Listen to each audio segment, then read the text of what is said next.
የ12ኛ ክፍል ተማሪዎች ናችሁ። ብዙ የሚያስጨንቋችሁ ነገሮች እንዳሉ ይገባኛል። የፋሚሊ ፕሬሸር አለ። የማጠናበት መንገድ የምፈልገውን ኢንትራንስ ውጤት ያስመጣኛል ወይ? የምፈልገውን ኢንትራንስ ውጤት ካመጣው በኋላ የምፈልግበት ዲፓርትመንት ውስጥ እገባለሁ ወይ? የምፈልገው ዲፓርትመንት ሪሊ እኔ የምፈልገው ዲፓርትመንት ነው ወይ? እንደዚህ አይነትና ብዙ ጥያቄዎች እያስጨነቋችሁ ይሆናል። በዚህ ቪዲዮ ላይ ከኔ ተምራችሁ እነዚህን 5 ነገሮች ፊክስ ማድረግ ከቻላችሁ የኢንትራንስ ውጤታችሁ አሪፍ ይሆናል። እሱ ብቻ አይደለም፣ ጀነራሊ የዩኒቨርሲቲ ሰክሰሳችሁም አሪፍ ይሆናል። ስለዚህ ይህን ቪዲዮ እስከ መጨረሻው ድረስ ተመልከቱት። አዲስ ከሆናችሁ ዳንኤል ይባላሉ። 5ኛ ዓመት የሕክምና ተማሪ ነኝ። ዩቲዩብ ላይ ቁም ነገር አዘል የሆኑ ኤጁኬሽናል ኮንተንቶችን ማወቅ ከፈለጋችሁ ሰብስክራይብ በማድረግ የቻናሉ ቤተሰብ መሆን ይችላሉ። ሁለተኛው ስህተቴ ቢንግ ኦብሰስድ ዊዝ ዋን ዲፓርትመንት፣ ለአንድ ዲፓርትመንት ኦብሰስድ መሆኔ ነበር። ይህ ነገር በጣም ጎድቶኛል። አሁን ይህ ነገር እንዴት እንደጎዳኝ ለእኔ ከምነግራችሁ ይልቅ መጀመሪያ ላይ ኦብሰስድ መሆን አንድ ዲፓርትመንት ካልገባው በቃ እሞታለሁ ብላችሁ የምታስቡ ከሆነ ዛትስ ባድ ሃቢት ቱ ሃቭ። እንዴት እንደሆነ ላስረዳችሁ። ስለዚህ ቢንግ ኦብሰስድ ዊዝ ዋን ዲፓርትመንት ደብል ኤጅ ስወርድ ነው። ምን ማለት መሰላችሁ? እንደ ሁለት ሹል የሆነ እንደ ጎራዴ ነው ብላችሁ ሰቡት። ሁለቱም ሳይድ ኢፌክት አለው።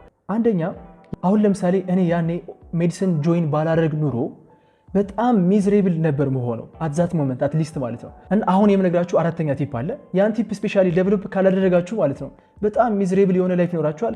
ዲስ ሚንስ ላይፌ በሙሉ ፌሊየር ነው ብላችሁ ታስባላችሁ። ዛት ኢዝ ዘ ሃርደስት ፓርት ማለት ነው። ሌላኛውና በጣም መጥፎ ፓርት ደግሞ ጆይን ብታደርጉ ነው፣ ላይክ እንደኔ ማለት ነው። ሶ ሜዲሲን ብቻ ነው የምፈልግ አልኩኝ፣ ሜዲሲን ጆይን አደረኩ። ፋይናሊ ኦኬ አይ ዲድ ኢት፣ ሜዲሲን ጆይን አደረኩኝ፣ የምፈልግበት ዲፓርትመንት ገባው።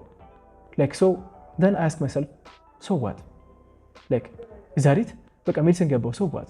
ሶ አራይቫል ፋላሲ የሚባል ተገባላችሁ። አራይቫል ፋላሲ ማለት የምፈልገው ነገር ይህ ነው ብላችሁ ታስባላችሁ። ይህ ነገር ካልገባው እሞታለሁ ትላላችሁ።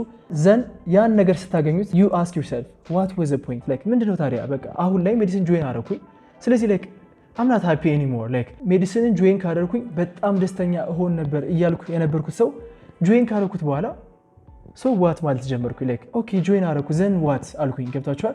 ምክንያቱም የኔ ፋይናል ጎል ሜዲሲን ጆይን ማድረግ ብቻ ነበር።